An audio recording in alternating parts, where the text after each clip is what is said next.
usa ka katawhan.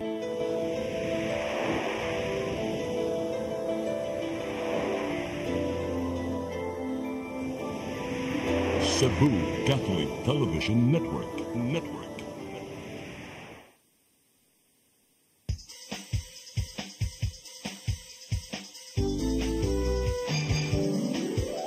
Hello Cebu, maayong punta. Naksunta ang kahayag na nagsugid sa matuod, nadagan sa panghita po. Hello Cebu, maayong buntag Pinoy.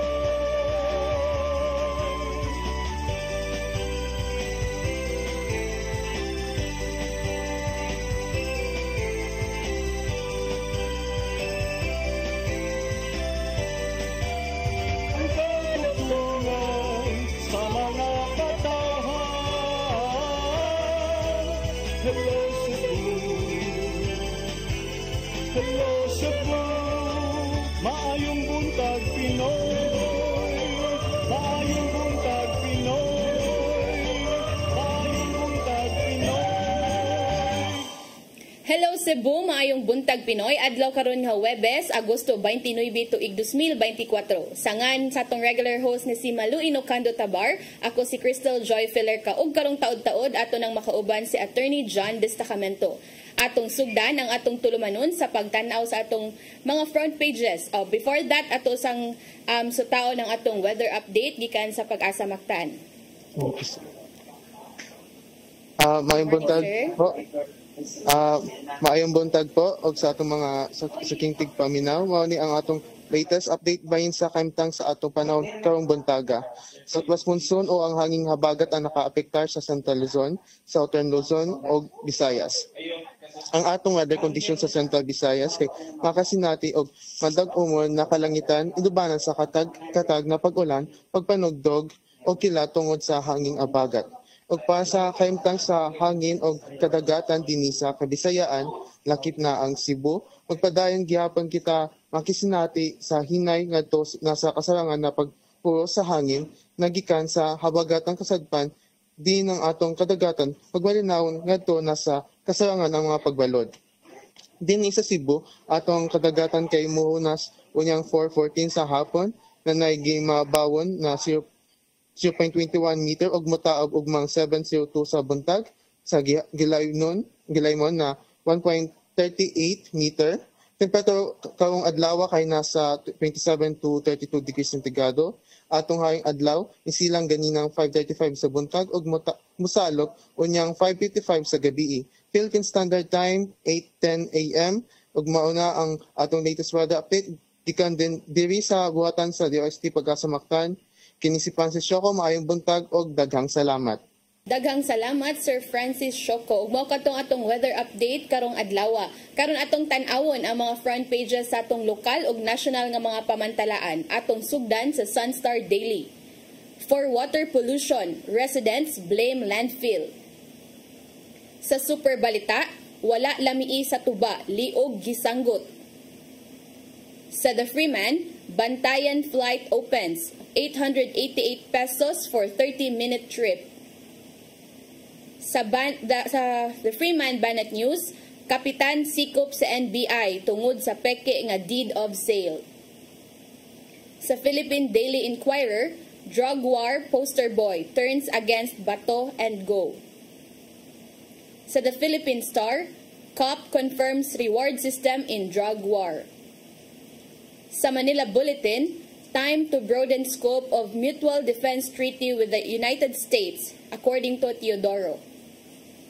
Ug sa Tempo, teen tortured before death. Mao kadto ang mga front pages sa atong lokal ug national nga mga pamantalaan. Sa atong pagbalik, atong sayran ang mga balita nga nahipos sa atong CCTN News Department. Please stand by. Hello Cebu, maayong buntag Pinoy, maayong buntag Pinoy, maayong buntag Pinoy. Discover the beauty of the Philippines.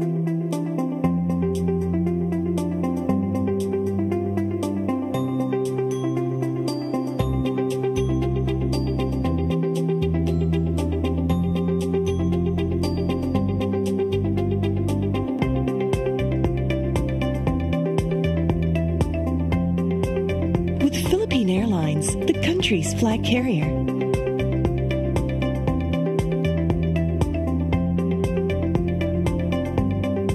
The airline that lets you feel the warmth of the nation.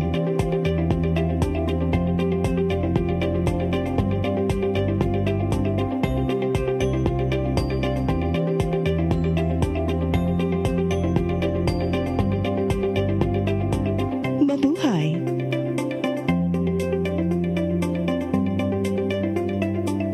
Uksa!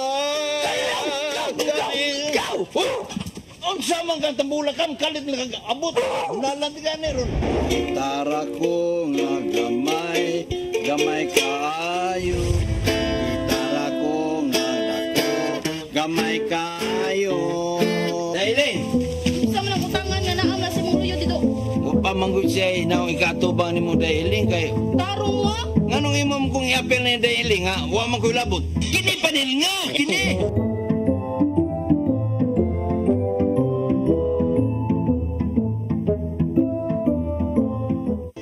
Come October 4, 5, and 6, another gathering will be held in Cebu City, the first National Charis Conference, which is open to all charismatic communities, realities, and expressions.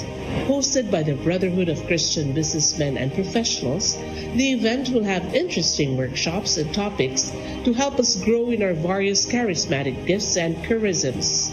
Watch out for more details about this event from our host BCBP in the coming days. Meantime, let's be ready to join these gatherings and pray for the outpouring of the current of grace in the Philippines.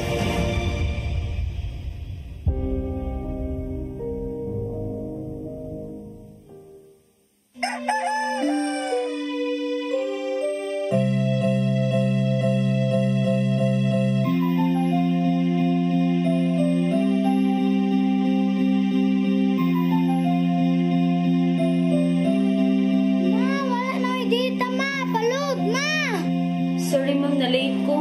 Nangita pa mong gusto para internet sa kong anak ma'am. Ay, wala na yung problema. Pag-sinisibo. Sinisibo, sinisibo. For your internet connection. And for the signal of your cable TV. So fast and straight the transmission to your home. Sinisibo.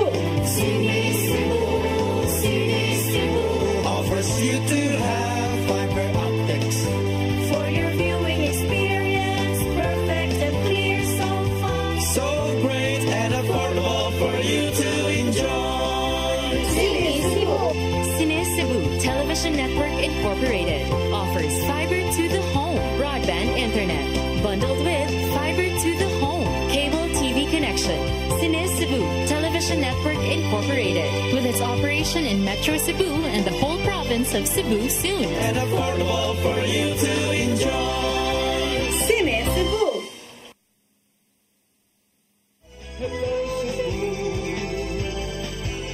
Hello Cebu, maayong buntag Pinoy. Maayong buntag Pinoy. Maayong buntag Pinoy.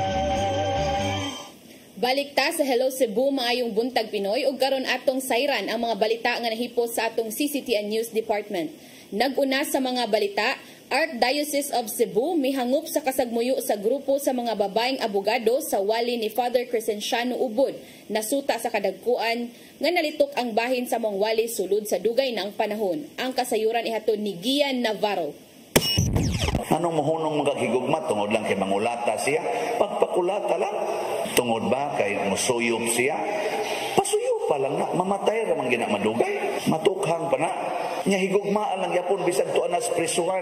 Higugma lang yapon. Kini ang bahin sa nimong wali ni Father Crescenciano Ubod sa San Vicente Ferrer Parish, lungsod sa Liloan, nga naimong hisgutan na sa social media. Butang nga gikabalakan sa Cebu Lady Lawyers Association konsela ang portion sa mga wali nga gimong sumsuman sa tanan. Sa gipadalang pamahayag si Sela kagahapon, gikasagbuyo nila ang giingong pagpalabi sa pagkaabusado sa kapikas aron magpabilin ang relasyon. relasyon. Samtang giawhag nila ang simbahan sa pagsusi sa mga wali nga giingong nagtolerate sa pagkaadis-adis o pagkabarumbado nga kapikas sa kinabuhi. Giango pinon sa habig sa Archdiocese of Cebu ang mong reklamo o kahingawa gikan sa sela.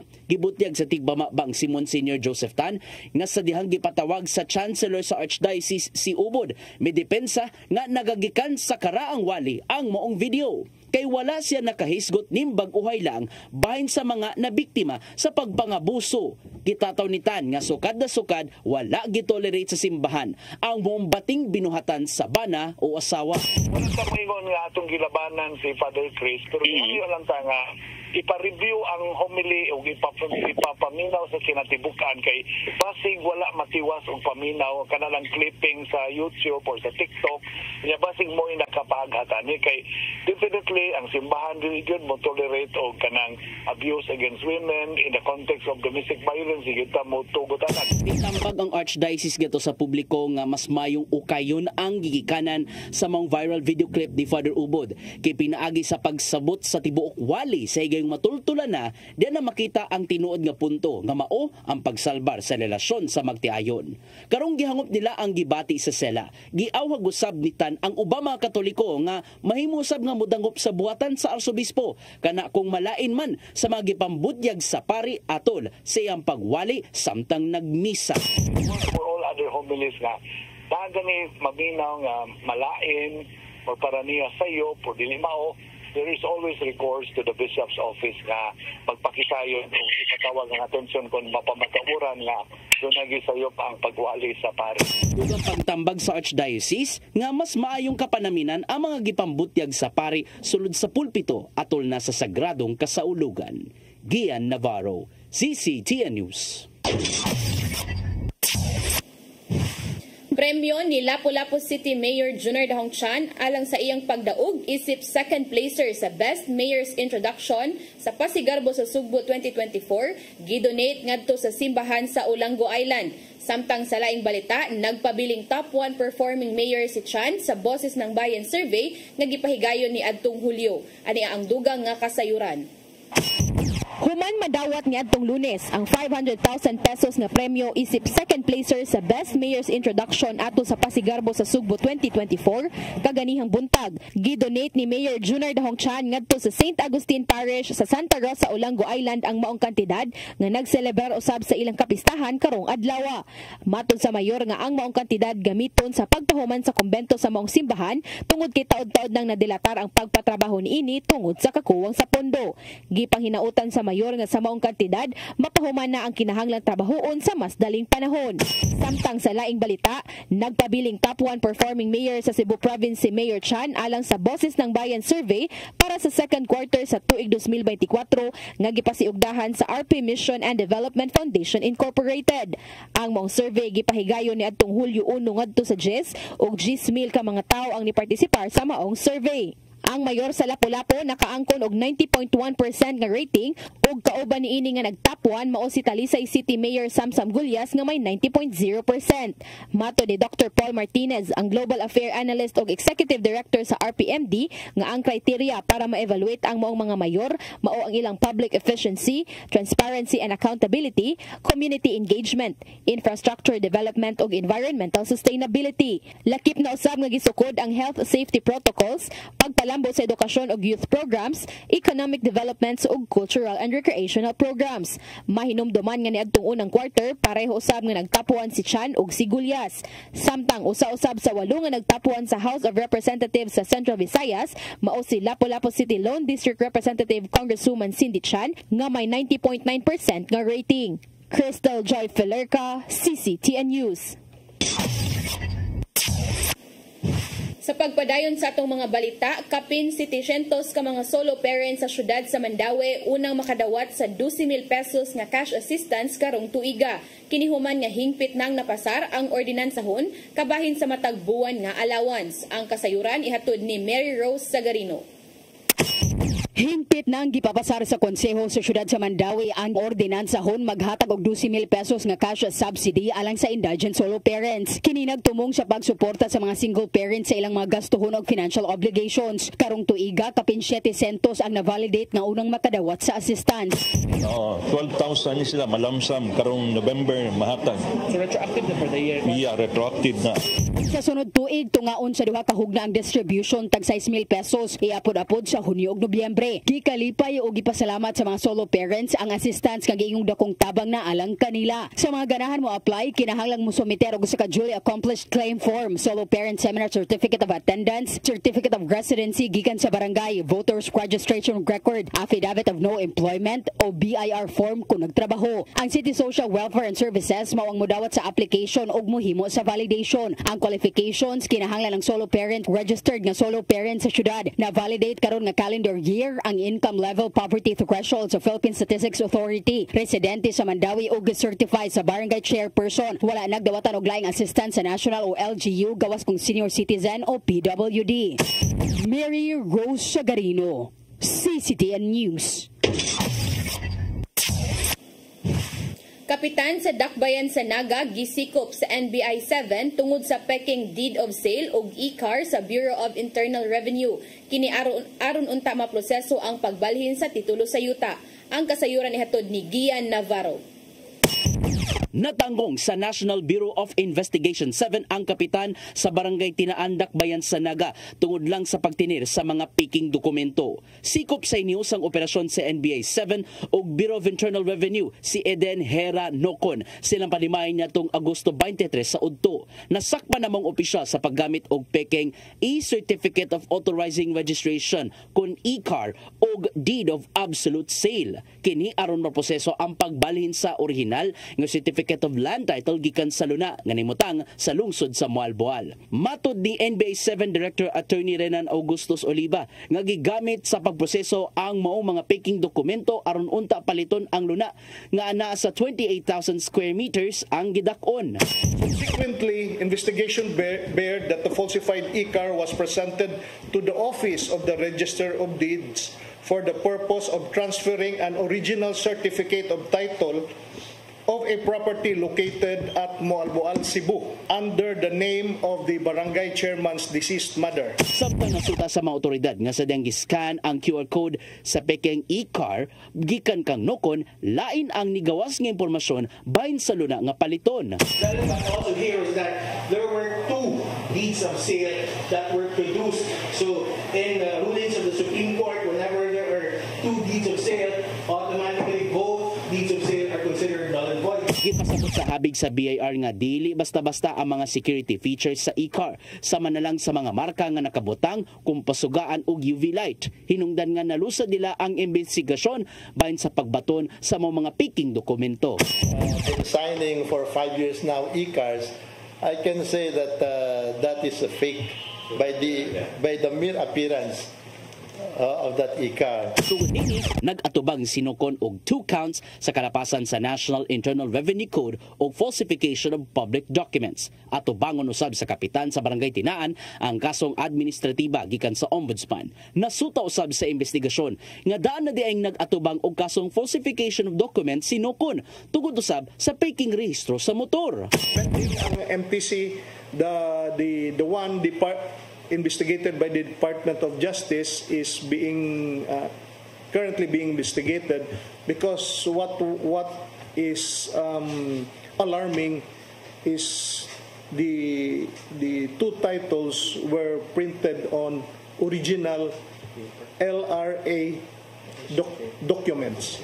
Nagdumili una ang kapitan sa pag-atubang sa media aron unta sa pagdepensa. Hinuon gituyo sa NBI 7 among matang sa operasyon aron masumpo na ang pagtumaw sa mga peking dokumento sama na lang sa mga gikan sa BIR. The implication is if this criminal activity goes unabated, this will disrupt our tolling system as well as the revenue collection effort of the government. Navarro, CCTN News. Sa atong uwahing balita, Traffic Enforcement Agency of Mandaue nakasakmit og 21 ka peking driver's license gikan Enero hangtod Agosto. Ang kasayuran ihatod ni Mary Rose Sagarino. Nagkadaghan ang mga peking lisensya sa syudad sa Mandaue. Gani moabot na sa 21 ka peking lisensya ang nasakmit sa Traffic Enforcement Agency of Mandaue kun team gikan Enero hangtod Agosto ning tuiga. Hinuon ang mga peking lisensya dili lang gikan sa mga driver sa Mandaue, lakip na sa nagkadaiyang lugar. Ang uwahing nasakmit ni atong Biyernes gikan sa usa ka motorista nga tagalungsod sa Liloan nga nakahimo og no left turn violation sa Mandaue. Siya ni sibat apan nabiyaan ang expired na registration og peking lisensya. Na ako'y confirmation from LTO nga this is kini iyang license nga gigamit is owned by a certain Mr. Tuason from Quezon City, Fairview, Quezon City. So, confirm ni siya nga fake. So, kanang it validates our kuan nga nganong niikyas ni siya from Purok Chicos Landing, Katarman, Liloan, Cebu. Kung mahimo tingali, sir, muari lang ka sa team office para pag atubang sa imong kuan sa imong nahimo. Gipahimangnuan ni Rituya ang mga driver sa paglukat sa gikinahanglang mga dokumento kung magbiyahe sa kadalanan. So, muna nga dili ta ni palabyon kay kining mga drivers nga nagamit og kuan gani mga counterfeit nga mga driver's license dili man ta ni gina kuan tolerate dire. Okay, especially riskgo ni sila sa atong mga commuters, sa ato ang mga motorista ba. Dili ta ka crackdown sa katong mga elements nga naghimo ani. Might as well ang among i-crackdown na lang karon is katong mga nagamit ani nga mga counterfeit nga mga dokumento. Ang City Ordinance number 15-2021-1658 nagpahamtang og multa nga 3,000 pesos ni atong mogamit og peke o tampered nga lisensya, official receipt og certificate of registration. Ang speedaway o pagsibat aduna usay multa nga 5,000 pesos. Gipatas ana ang mga multa sa traffic violation sa Mandaue sukad ni adtong Agosto 1. Mary Rose Sagarino, CCTN News. Mao kadto ang mga balita nga nahipos sa atong CCTN News Department nga inyong nakita kagahapong adlaw sa Sayre 47. Sa atong pagbalik, maghisgot-hisgot na kita og pipila ka mga isyu nga manginlabot ang lungsod ug ang nasod. Please stand by. Hello Cebu, maayong buntag Pinoy. Maayong buntag Pinoy. Maayong buntag Pinoy. Discover the beauty of the Philippines.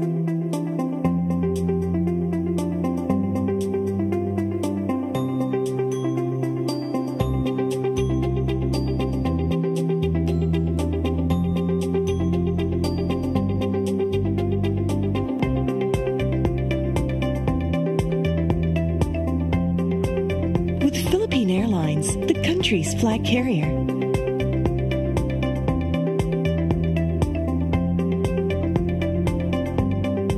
The airline that lets you feel the warmth of the nation.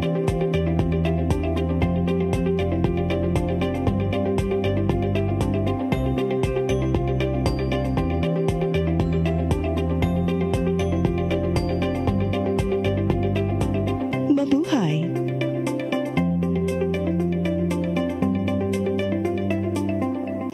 Come October 4, 5, and 6, another gathering will be held in Cebu City. The first National Charis Conference, which is open to all charismatic communities, realities, and expressions.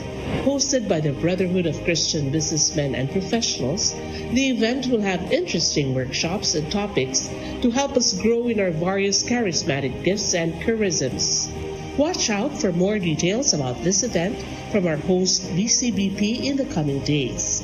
Meantime, let's be ready to join these gatherings and pray for the outpouring of the current of grace in the Philippines.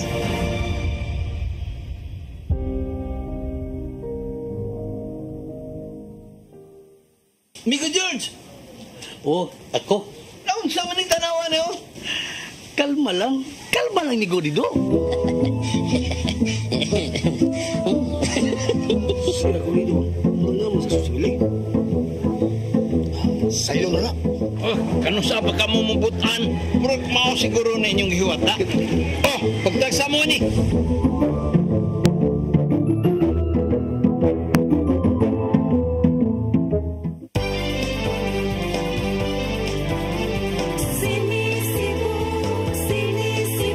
For your internet connection And for the signal of your cable TV.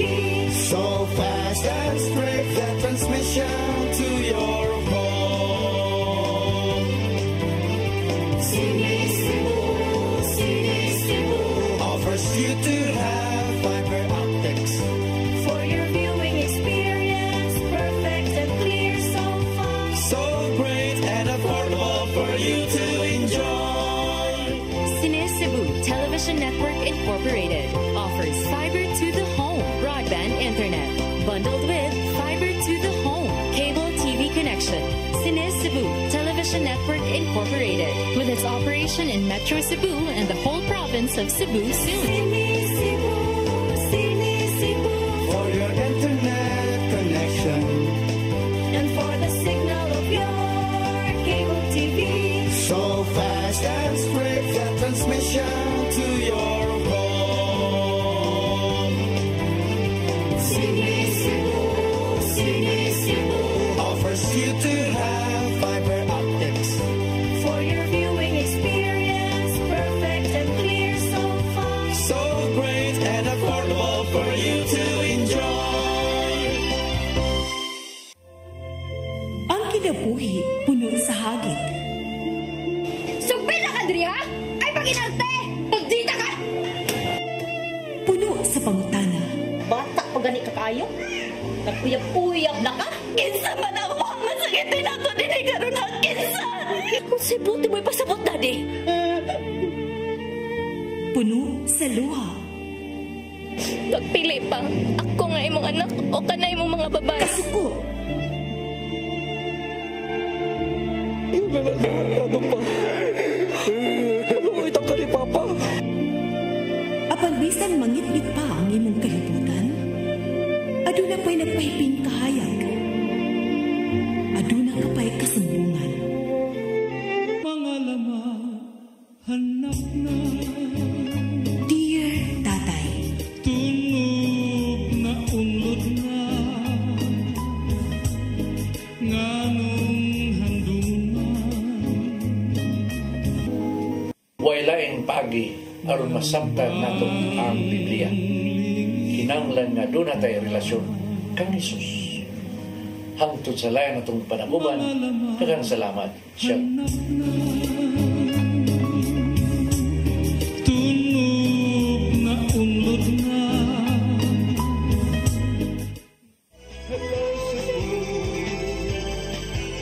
Hello Cebu, maayong buntag Pinoy.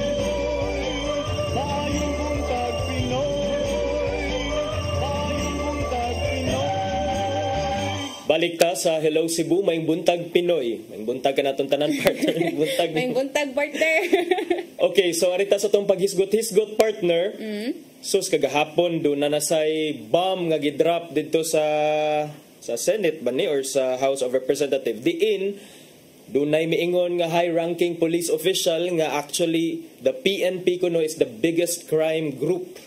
Ano na partner? Mano man na partner. So mauna atong pangutana ngano kay the PNP is supposed to be the protector, it's supposed to uphold peace and order, siya amo implementar sa atong mga balaod, pero according to Colonel Jovi Espinido, no, PNP is the biggest crime group.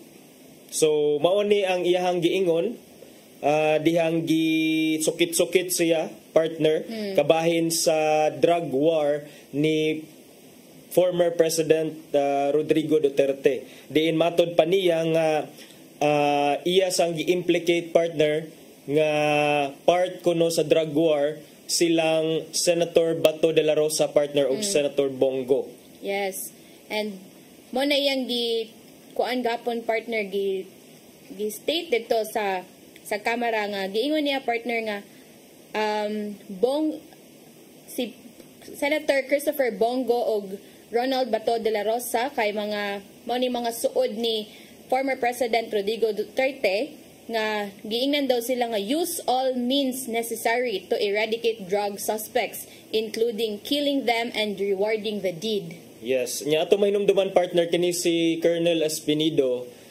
He rose to prominence partner at the height of the Duterte government's war against illegal drugs. Atong siya ang siya ang nangulo sa anti-drug operation that led to the death of Osami City Mayor Rinaldo Paruhinog og lain pang 14 ka mga individual dito sa Osami City partner. Unya kinisad si Colonel Espinido kuan sa din siya kining na sikat-sikat sa din sa una because siya ang gitahasan ni Presidente Rodrigo Duterte nga maoy mo bungkag sa maoy mo pursue kang alleged drug lord Kerwin Espinosa nga mayor sa Albuera Leyte, former Albuera Leyte Mayor Espinosa nga napatay sa I believe murag napatay man to siya dito sa katong naagi to siya sa prisuhan gipatay mo dito gingon partner nga Espinosa. Ningon daw si De La Rosa nga personal daw nga ni order kaniya nga eliminate illegal drugs in Leyte. No? Matod pa ni Espinido partner nga si Duterte mismo presidente even told him he was quote unquote free to kill everybody. Angkoy. So, mga partner, murag the tables have apparently turned on the Duterte's partner. Murag nahuman na gyud ang ilahang panganggamhanan sa una kay murag di ba sa una makabantay ganita nga murag kana sa pag-implement og mga search warrant of arrest murag naagi to statement si Presidente Duterte nga unsa to and then karon karon nga si Kibuloy gi-implement that way sila nasad ang ni Alma ang ilan nasang kampon murag ni Alma so murag nibali na ang kalibutan partner sa gahapon partner sa iyang niingon siya partner nga I confirm that there was a quota and reward system in the implementation of the war on drugs during the previous administration. I truly wanted to implement it without causing deaths when the leadership imposed a quota of 50 to 100 per day. We only took it to mean that we had to knock on the doors of 50 to 100 households suspected of drug use or pushing. Mao nang giingon ni Colonel. So dunay reward system para kailan mo kunoy makdawat partner per head. Ang giingon diri partner mayroong umanong reward na 20,000 pesos per kill during drug war. Nya ang pondo daw ana partner manggikan sa operator sa small town lotteries, STL. O sa mga wetting lords nga mohatag og kwarta sa mga police regional commanders o provincial commanders. Og dili lang gikan sa STL ang pundo nga gigamit sa reward system alang sa government's war against illegal drugs sa panahon ni Duterte kuno partner matod pa ni Colonel Espinido nga duna say mga intelligence funds og kwarta gikan sa Pogo nga maoy nahimo nga pampadangog pampa-encourage ipanghatag ato sa mga pulis nga makapatay kuno og mga drug personalities partner so kani ba so mao ni nga karon of course mangutana ta nganong gibalik pa na nahitabo naman na sa una so kani para nako partner nindot sad nga maimbestigahan nato ang government's war against illegal drugs sa previous administration because kinsa pa madailaing mo interview partner natural lang nga dili ni siya ma-interview at the time nila because they were sitting as the president they are running our government so karon nindot nga murag sukit-sukit dig deeper sa Kamara partner sa ato mga congressmen and senators kining kalambigitan sa if do na bay mga hukos-pokos atong drug war partner. But in defense ni depensa pod ni si Bato de la Rosa partner about na sa katong Usamis Mayor katong Paruhinog niingon to siya partner nga may sinabi ba akong patayin yung tao? Wala naman akong sinabing patayin ang tao. Wala naman akong sinabing inassign kita dyan para patayin mo lahat ng mga addict dyan, mga pusher dyan, patayin mo. Wala akong sinabing ganun. But sa giingon palagi partner, eradicate murag sa ilahat part po sa PNP nga murag kabaw na sila unsay pasabot ba? Yeah, and But although, command responsibility partner, even if let's say for example, maingon siya nga I did not have any specific order nga to kill. But then again, your men killed some people. So as the head of the PNP, as a PNP chief, by virtue of command responsibility, imuhagya po ng bago, imuhagya po na siyang naagya po, it falls on your responsibility kung unsa may gipang buhat sa imong mga taos on the ground. And then katong giingon ni Espinido partner nga reward system, it seems to corroborate partner the earlier statement sa Amnesty International. Kining Amnesty International partner usa ni siya ka rights group nga in 2017 partner sila ang una nga mi-reveal partner nga a cop with the rank of senior police officer 1 were some cops, okay, were paid between 8,000 to 15,000 per kill with cash that came from quote-unquote headquarters. Nya to ba kuanan partner no that time kay ubay-ubay gid to atong nangamatay sa drug war. But ikaw unsa man imong tanaw ani partner, do you think tungod aning quota system nila kaning mga reward system mao ni nag-push pod sa kaning mga kapulisan nga mopatay kay giyon pa dito mo sa ilang quota nga 50 to 100 per day kinahanglan po nila manuktok o 50 to 100 pud ka households sa mga kaning suspected nga mga drug addicts. Pero partner, beyond the reward system, ang ako adjud, I'm looking at the drug war as a whole, the kaning whether it was legitimate, whether it was legal or not. And karon kay naanamay mga talks nga mo gi-investigate na ni siya sa International Criminal Court kay lagi usa sa mga grounds nga usa sa mga kaso nga pwede ma-investigate sa International Criminal Court partner kining crime against humanity nya ang katukunong drug war, bloody drug war ni Presidente Duterte sa iyang administrasyon. Dunay mga nag-ingon nga it was a crime against humanity nga pwede taralon sa hukmanan sa International Criminal Court. So mo na tong gipaabot partner nga maabot diri sa atoa ang investigasyon murag na duna naman toy mga initial talks partner duna naman toy mga na-identify nga pipila ka mga personality. So tan-aw nato partner kung indeed it was a crime against humanity, but the fact remains partner nga ang mga daghan ang nangamatay partner. Di na to ikalilong partner kay sa una katong mga manggawa sa mga news nga murag almost every day naagi mga matay. That's right partner, sa una kay ako may desk o assignment sa Freeman. So maghilak yun na ang adlaw ang gabi partner nga kining walay mamatay. Naabot na to sa point nga magtali ra ko sa whiteboard ng partner. Okay, usa, duha, tulo na nasa didto. So muna partner nga, and then some of these killings remain unresolved to this day. And these people, okay, kung maingon ta partner, unsa man ka mo laban mga kriminal. Kay mao man gid ang ilahang justification nga unsa man peaceful man ron kay wala naman mga addict, wala naman ang mga drug lord and so on and so forth. But we have to follow the rule of law partner. Kay if we put the law into our hands, kita na mismo ang mahimong huwis. So that's very dangerous. Mao gid. So hopefully ato ning kuanon partner unsa kahay progress aning kasuha sa ilang pagpadayon nga pagsukit-sukit. Og adita sa atong lain nga pagahisgutan partner, nakabantay ka partner nga murag naay usa ka script ra ni si VP Sara sa iyang pag-defend sa OVP budget for 2025. Which is I would like to forgo the opportunity to defend the budget in a question and answer format. Murag nato siya gikuan nga I will leave it to the House nga kanang para may hatag na lang or leave it to the House daw ang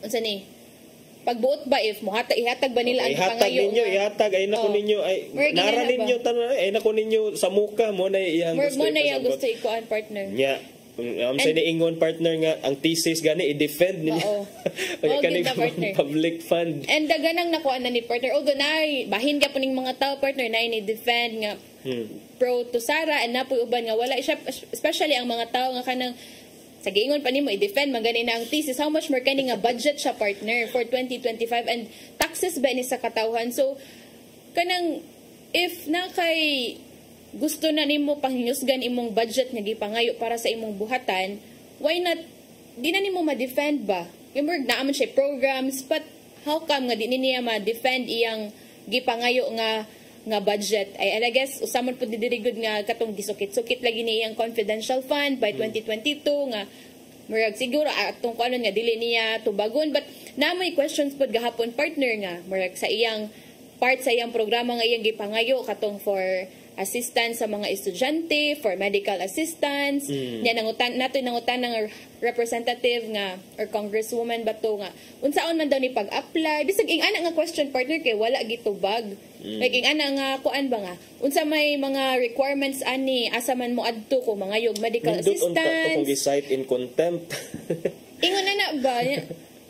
So ikaw nga kanang kuan siguro bisag tao ka nga nanginahanglan what for the general public pud baya na nga at least makahibaw sila sa tubag nga kung if ever manginahanglan sila medical assistance kanang educational assistance gikan sa OVP kabaw na sila asa sila mo adto unsay mga requirements nilang pangayoon but kana she failed to answer that question and maybe sold na gyud siya sa iyang thinking partner nga no all this is drama all this is hulabalo wala gini siya all this is politicking basta ginana gyud iyang mindset partner ba so mao ganito nga there was a time nga ni move siya nga pailisan niya ang chair pailisan niya ang chair but gitubag siya nga Madam VP hindi po kasama sa poder niyo sa powers niyo yung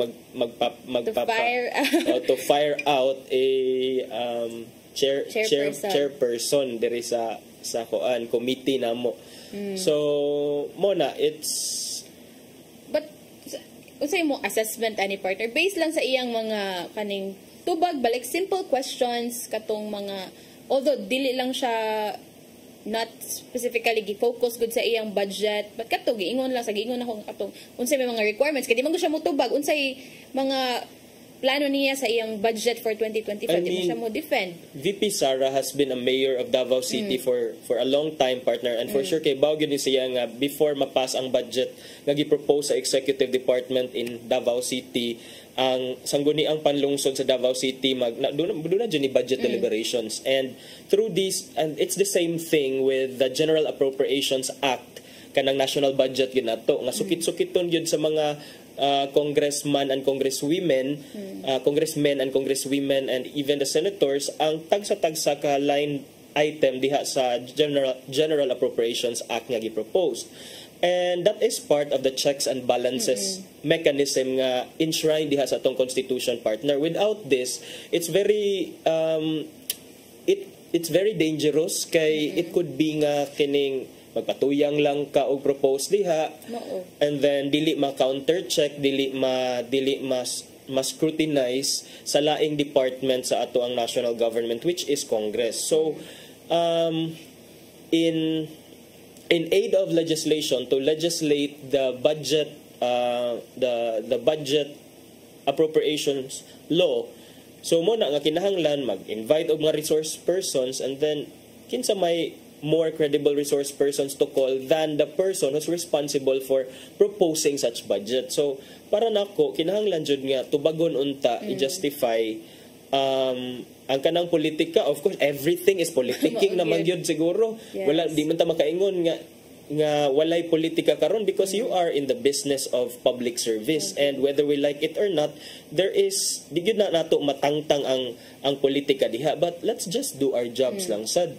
I guess niagbot po do sa point partner gi-ask mo na siya kay VP Sara is a lawyer right so gipangutan na to siya sa usa ka congressman nga ang House of Representative ba adunay right to scrutinize budget kay ani ba like yes or no na lang dito partner, but wala gyapon siya, iyang answer is still the same sa katong answer niya since the beginning sa budget hearing. And kana na lang ba yes or no na lang pud nga questions, dili siya motubag. So unsa may ang implication ani sa tao ba nganong even a yes or no I answerable by yes or no nga question kay dili man siya motubag.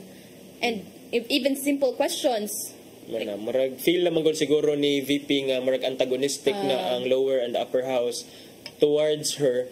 So murag ingon siya, basin siguro nakaingon siya nga all these things are exercise in futility kay bisan pag ako ning tubagon murag damn if I do, damn if I don't. So bisan pag ako ning tubagon mao lang gyapon gisahon ko nila unya kung di sa din ako tubagon still daghan gyapon magbagot-but. So Marag na kuan bito ni partner nga. In defense ni VP Sara partner ako nangabasahan sa Facebook nga she is really like that ko no, that she is a woman of few words, mas ganahan niya nga dili magpaka-plastic nga dili magpakaron ingnon nga she likes a person when in fact she really doesn't. But lahi magud nga kuan partner kay this is a budget hearing. Kuan benik taxes ba ni sa katawhan pud. So napoy for transparency lang pud ba nga asa man ni padong kay I guess iyang gipangayo partner is 2 billion pesos para sa iyang sa OVP. For 2025. Ang tao gud mismo mangutan na gud na og ngano unsa man ni nga unsay padulngan ani nga mga projects or at least man pud ba ma-aware pud ang tao nga ay kanina din ni programa si VP Sara, so pwede ra dito mo adto didto kay naamon siya na nga siya budget para ni ini nga na ba. So even like nga nga mga information siguro deserve pud sa katawhan nga kanang makahibaw kung asa man ni padong.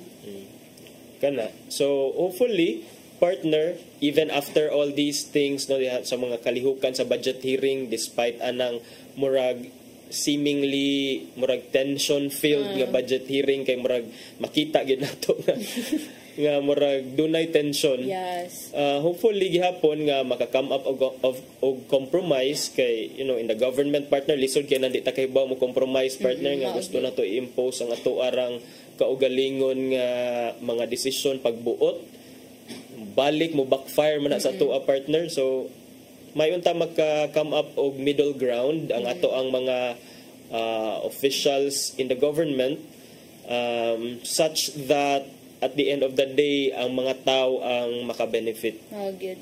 And sa game pa rin mo na tension partner na feel bito ito yung tension kay ingon siya nga tungod lang ba kay Sierra isa dito niya iyang kaatbang kay pila beto ka buok kanang mga congresswoman so marag dakuan siguro niya ba nga one versus everybody. So kana pero siguro if kuan lang nga kanang kabaw lang po siya asa padulngan ang kaning kwarta makatubag na po niya sa iyang gusto. Okay. Sa una bitaw sa iyang predecessor si former Vice President Leni Robredo partner wala may mga inana nga scenario kay ngano man wala man say dili man sad siguro inana kadako ang gi demand sa office of the Vice President and ni Robredo before. And even if ni propose siyang budget walay notice of disallowance gikan sa COA, walay mga adverse opinions gikan sa COA as to how Robredo spent OVP funds.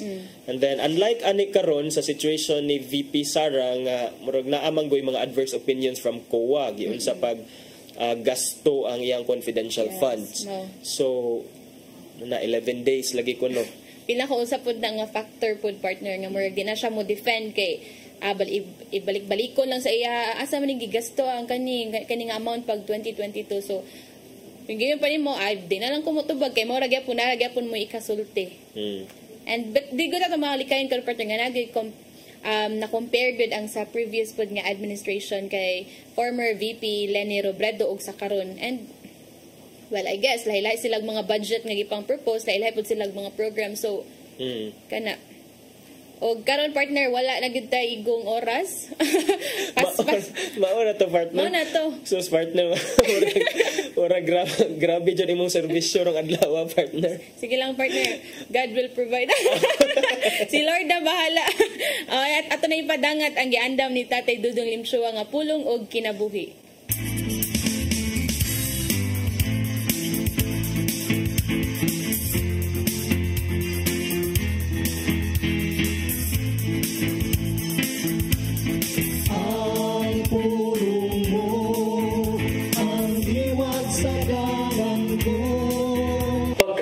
Sa katalanawan ngayon mo makita ang managsoon nga nagminahalan ang maguwang nagatiman siyang mangod mauman kini ang sagad nga may tabo so sa kapamilya ang maguwang mo'y mugiya sa mangod manalipod siya mga igsoon o mutabang sa bisan ng pati ang pamilya o sa kagasa gikan sa Ginoo.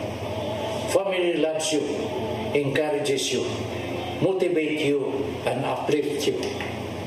Kini sa kalig-on nga pundasyon nga imong masandigan sa panahon sa imong kalisod. May laing matang sa pamilya nga namungna gikan sa imong relasyon sa Ginoo. Ug mo kini ang imong mga higala diha sa simbahan o sa community nga naisakop ka. Busa, ang ngayon natong pasalamatan ang Ginoo sa paghatag ka nato nining matangas sa pamilya. Ug ato kining ampingan sama sa usa ka bahagi. Kaysa Salmo 133:3 na kaingon. Pagkaayo pagkanindot kung magkahibo sa pagpuyo ang katawan sa Dios sama sa managsul. Mga igsoon, mo kini ang pulong nga naghatag ka nato kung kinabuhi. Magampok kita. Lagi itong mahal. Kami mong pasalamaton kayo nining imong gasa sa among pamilya. Ang among pamilya mo ang among bahandi. Busa panalit di kami gikan sa espiritu sa pagkamabahin-bahin o musuhay sa pagguba sa among nga relasyon.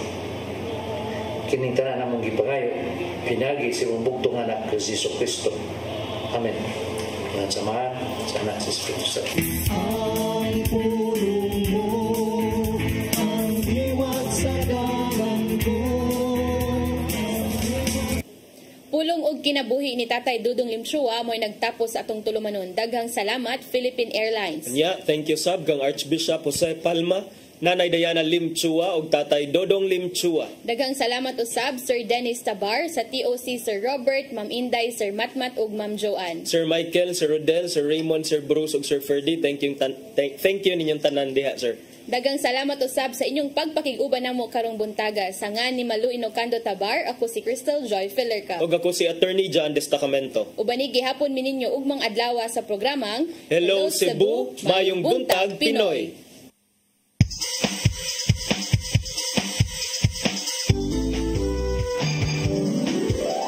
Hello Cebu, mayong buntag, kasuntaan kahayag.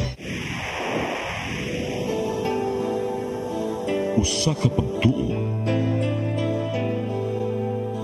usa ka